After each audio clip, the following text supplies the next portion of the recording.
Say, birds of a feather flock together. You run around with losers, you will end up a loser. Unconsciously, you will pick up their ways, you'll pick up their habits, you'll pick up, most importantly, their attitude about life. If you're around cynical, negative people all the time, you will become cynical and negative. So you got to watch yourself. Many of us are living out the lives of other people, living out their conclusions, living out of their consciousness. The other thing is that you begin to looking at your life and looking at what it is that you want to achieve. Another crucial thing that you must do is align yourself with powerful people. Align yourself with people that can encourage you, people that can empower you, people that you can learn from, people that you can grow from. That's very important. See, if you have people around you that can contribute to your growth. When I wanted to become a speaker, I joined the National Speakers Association.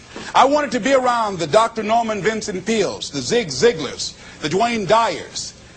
I wanted to be around people that were doing what I wanted to do. I wanted to learn from them. And you want to do that too. You want to align yourself with people who think like you, people who dream like you, people who want more out of life, people that are stretching and searching and seeking some higher ground in life. As opposed to the majority of people. Somebody said, always strive to get on top in life because it's the bottom that's overcrowded. And so you don't want to be on the bottom. See, it's easy to be on the bottom. It doesn't take any effort to be a loser. It doesn't take any motivation, any drive in order to stay down there on a low level. But it calls on everything in you, ladies and gentlemen. You have to harness your will to say, I'm going to challenge myself. Sometimes I have to pull myself out of bed and say, come on, Les. Things I know I should do, I don't do. Things I shouldn't do, I do. I found that the biggest enemy you have to deal with is yourself. There's an old African proverb that says, if there's no enemy within, the enemy outside can do us no harm. So think about that.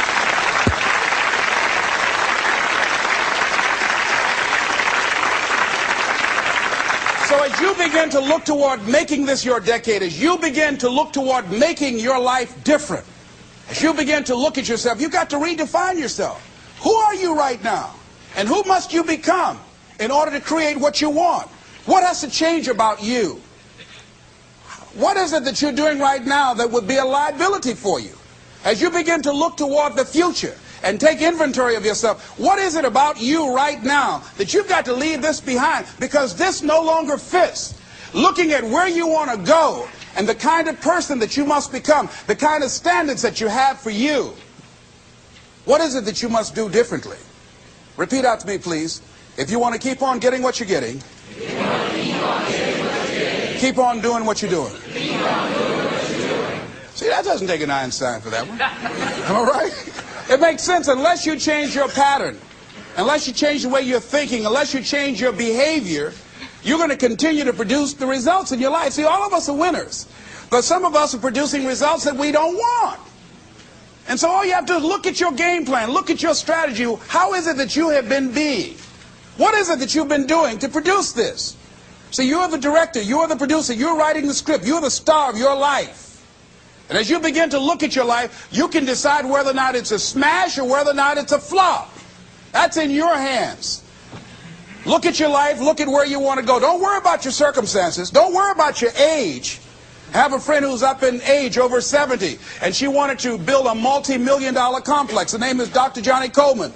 Lenders and bankers say, you can't do that, you're too old. She ignored them. That building now stands, ladies and gentlemen, a multi-million-dollar structure. But there are a lot of people who would have listened to that. There are a lot of people that would not have even gotten to that point. They would have talked themselves out of even going down to the bank to ask for it.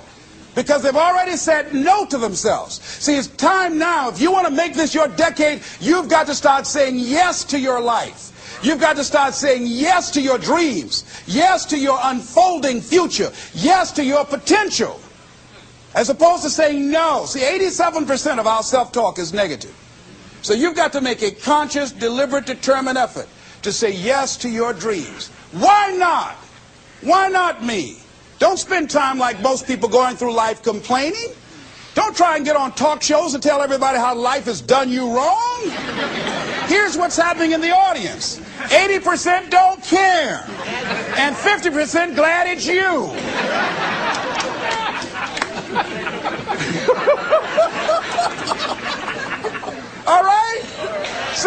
when you know that, you'll go around crying, oh, you know what they did to me? Who cares? Get away from me before they come back.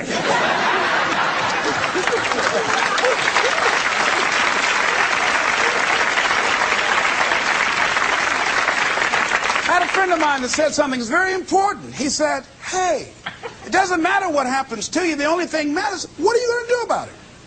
That's all that matters. Okay, life knocked you down. What are you going to do about it? How long are you going to sit there and say, you know what they did to me? How long? Who wants to hear that racket? Use that energy to get up from there and move on and get on with your life. You got to learn to let the past go so you can grow. Many people never act on their dreams because they allow their past experiences to determine what their possibilities are. Whatever you've done in the past, that's not a reflection of your possibilities. That's just a reflection of your consciousness. That's just a reflection of your development and your growth. The future is unfolding for you right now. The future is unlimited for you right now. No one knows where you can go. No one knows what you're capable of or what's possible for you. You don't even know that. I had no idea, ladies and gentlemen. No one could have convinced me that I was able to do this. I'll never forget, I was speaking in Detroit, and a high school friend of mine saw me afterwards, and he was backstage. He said, I can't believe it's the same person. And I thought for a moment, and I said, it's not. The person you know, he's gone. He doesn't live here anymore. We have the power to change our personal history, changing the direction of our lives, changing our thoughts, changing where we want to go, exploring new horizons. So as you begin to look at this decade and affirming that this is your decade, as you set goals that will make you stretch, that will bring out the best in you, as you begin to remove the negative, toxic people from your life, as you decide to take some chances in life, and that's one of the things that's very important. Viscott said, if you're not willing to risk, you cannot grow. And if you cannot grow, you cannot become your best. And if you cannot become your best, you cannot be happy. And if you can't be happy, then what else is there? I'll never forget when I reached my first major goal of buying my mother that home. I'll never forget what it was like. And you're going to have this experience when you reach some major goal. When I drove up to the house and I got out and I gave Mama the key. And I said, Mama, this is for you. I'll never forget the look on her face. She said, oh my God. No one could have convinced me when I adopted y'all that this would happen. She said, oh, thank you. She said, and you caused me so many damn problems.